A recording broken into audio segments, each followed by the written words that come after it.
अधिशोषण का दूसरा प्रकार है रासायनिक अधिशोषण, जिसमें हमने अभी अध्ययन किया था कि जब अधिशोष्य और अधिशोषक के मध्य रासायनिक बंध बनते हैं तो वो कहलाता है प्रक्रम रासायनिक अधिशोषण।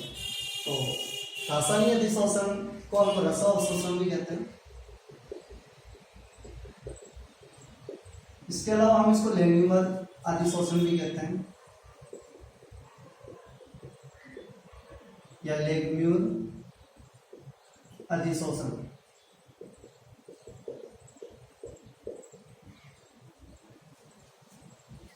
ठीक है, रसोत्सोषण के नाम से भी जानता है और लेग्म्यूल अधिशोषण के नाम से भी इसको जाना जाता है। जो रासायनिक अधिशोषण होता है उसमें रासायनिक बंध बनते हैं और रासायनिक बंध आयनिक प्रकृति के भी होते हैं और सहसंयोजक प्रकृति के भी होते हैं। और हमने देखा जब बंध बनते हैं रासायनिक बंध तब नया उत्पाद बनता है। इस कारण यहाँ पर एक पृष्ठ यौगिक तैयार हो जाता है। ठीक है, देखें कैसे। अभी हमने पढ़ा कि यहाँ पर बनते रासायनिक बंध और रासायनिक बंध आयनिक भी होते हैं और सहसंयोजक भी हो सकते हैं।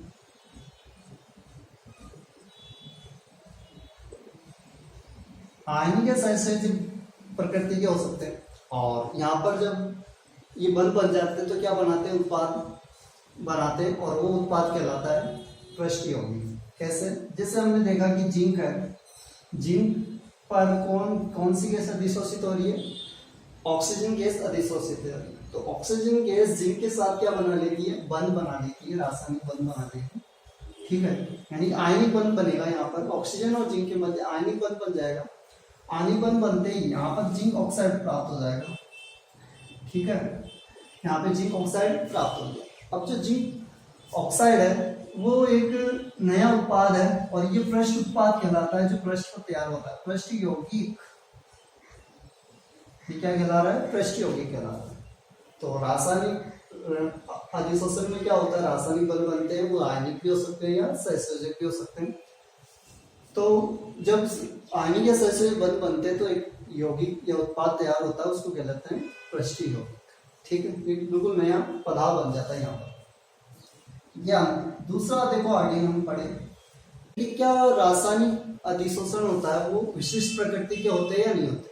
तो देखो यहाँ पर जो रासायनिक अधिशोषण होते हैं वो विशिष्ट प्रकृति के होते हैं। ये विशिष्ट प्रकृति के होते हैं। क्यों होते हैं, क्योंकि वही गैसें अधिशोषक से जुड़ सकती है जो रासायनिक बंध बना सके, अन्यथा नहीं जुड़ेगी। तो जो गैसें रासायनिक बंध बनाने में सामर्थ्य रखती है वही गैसें अधिशोषक से जुड़ जाती है। इस कारण हम कहते हैं कि जो रासायनिक अधिशोषण होता है वो विशिष्ट प्रकृति के होते हैं।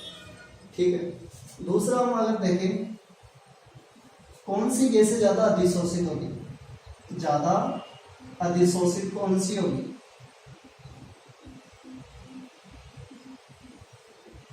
तो वही गैस ज्यादा अधिशोषित होगी जो पृष्ठ के ऊपर पृष्ठ यौगिक तैयार कर ले तुरंत, तो वो गैसें ज्यादा अधिशोषित होगी।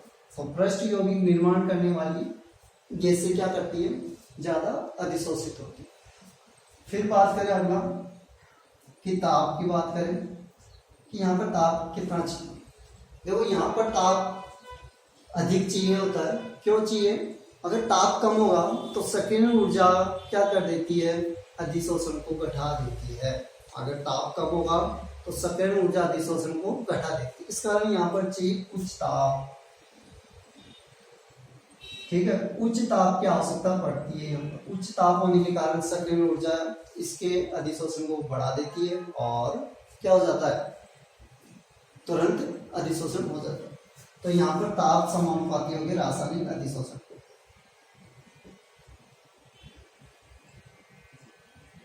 ठीक है, अगर ताप बढ़ेगा तो रासायनिक अधिशोषण भी बढ़ेगा, इसलिए हमें चाहिए उच्च ताप। निम्न ताप क्यों नहीं चाहिए, निम्न ताप पर सक्रियण ऊर्जा क्या कर देती है, अधिशोषण को कम कर देती है। दाब की बात करें, दाब भी रासायनिक अधिशोषण के समानुपाती होता है, यानी कि उच्च दाब चाहिए। यहाँ पर भी भौतिक अधिशोषण में भी उच्च दाब था, यहाँ पर भी उच्च दाब है। रासायनिक अधिशोषण में भी दाब बढ़ेगा तो रासायनिक अधिशोषण भी बढ़ेगा। यहाँ तो हम कह सकते हैं, यहाँ उच्च दाब ले सकते हैं। ठीक है। अब अगला टॉपिक देखते हैं इसमें, पृष्ठीय क्षेत्रफल।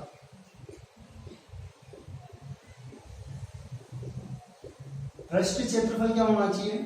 अधिक होना चाहिए, और अधिक होगा तो रासायनिक अधिशोषण भी अधिक होगा। पृष्ठीय क्षेत्रफल यानी कि सूक्ष्म कण और पृष्ठीय क्षेत्रफल अधिक होता है, और सूक्ष्म कण अगर अधिशोषक के रूप में भाग लेते हैं तो रासायनिक अधिशोषण भी ज्यादा होगा। ठीक है, तो पृष्ठीय क्षेत्रफल अधिक होने पर रासायनिक अधिशोषण भी बढ़ जाता है। अगला देखो यहाँ मोलर अधिशोषण ऊष्मा।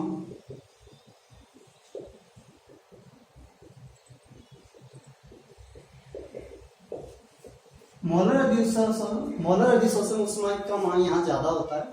यहाँ पे इसका मान होता है 80 से 240 किलो कैलोरी प्रति मोल,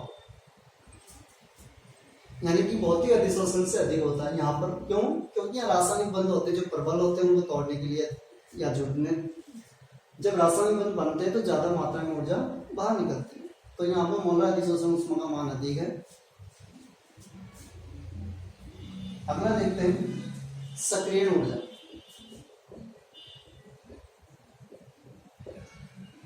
देखो सक्रिय ऊर्जा यहाँ पर आवश्यकता पड़ती है, सक्रिय ऊर्जा की यहाँ आवश्यकता पड़ती है। भौतिक अधिशोषण में सक्रिय ऊर्जा की आवश्यकता नहीं थी, मगर रासायनिक अधिशोषण में सक्रिय ऊर्जा की आवश्यकता पड़ती है। क्यों? क्योंकि सक्रिय ऊर्जा क्या करती है, जो अभिकारक होते हैं, अभिकारकों को किसमें बदल देती है? उत्पाद में तुरंत बदल देती है।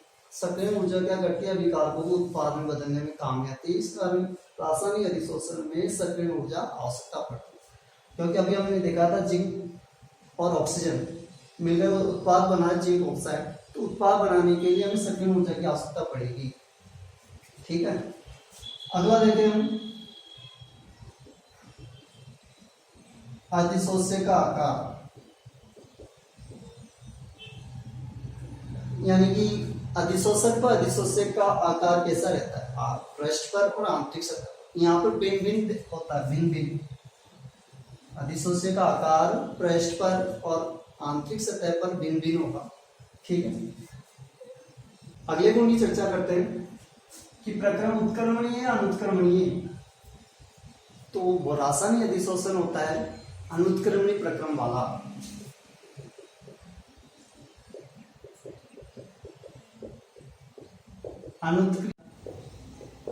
यानी कि जैसे और ऑक्सीजन रिएक्शन करते हैं तो एक ही तरफ चलता है और जिंक ऑक्साइड बन गया।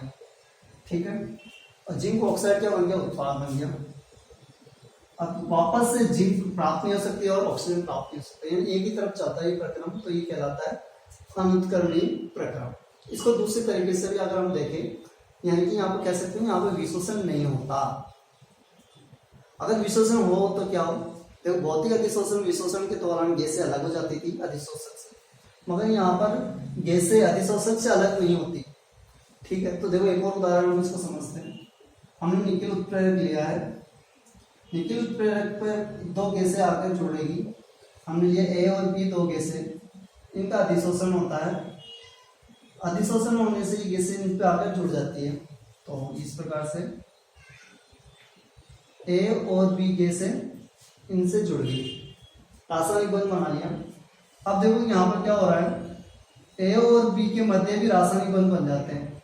जो गैसें थी उनके मध्य भी बंध बन गए। देखो ये वाला बंध, यहाँ बंध नहीं है। ठीक है, मगर यहाँ पर इन्होंने क्या बना दिया? गैसों ने बंध बना। अब यहाँ पर होता है विशोषण। यहाँ पर क्या हो रहा है? विशोषण। और विशोषण होते ही क्या होगा? उत्प्रेरक अलग हो जाएंगे और जो गैसें आपस में बंध बनाई थी वो वाला उत्पाद अलग हो जाएगा। ठीक है, सामान्यतः वैसे विशोषण होता नहीं, अगर होता है कभी हमने देखा कि नया जो उत्पाद होता है वही अलग होता है विशोषण के दौरान, और उत्प्रेरक अलग हो गया। ठीक है, तो ये था अनुत्क्रमणीय प्रक्रम वाला रासायनिक। कभी कभी हमें दोनों प्रक्रम एक साथ देखने को मिलते हैं, यानी भौतिक अधिशोषण भी होगा और रासायनिक अधिशोषण भी होगा। कैसे?